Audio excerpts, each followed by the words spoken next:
Good evening, everybody. Uneducated Economist here.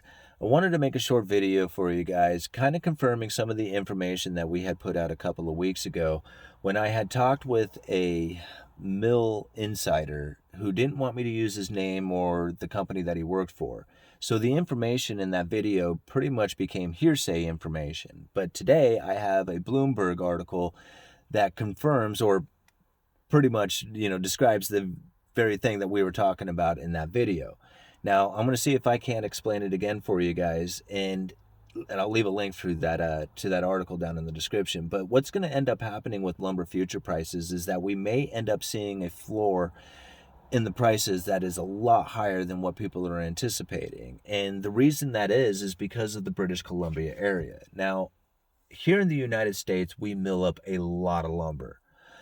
But surprisingly, a ton of lumber, a bunch of it comes out of the British Columbia area. And a lot of that gets imported into the United States.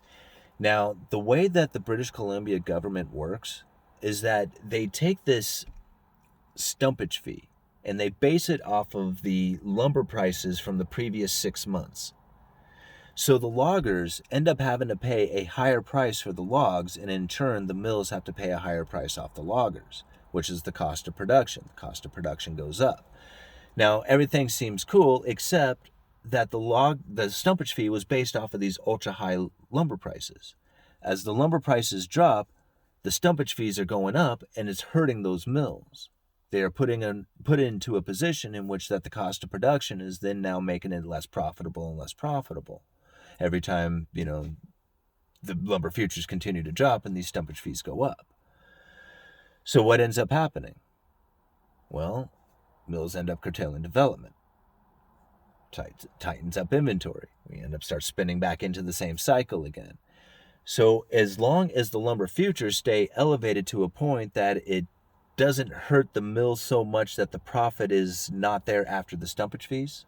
Did I say that right? So like after they pay these stumpage fees, if the futures or the price that they can sell their lumber for is still elevated at a point that is still profitable, then they won't curtail development, which is going to be a lot higher based off of the fact that they're paying such a high stumpage fees due to the lumber prices being so elevated from the previous 6 months.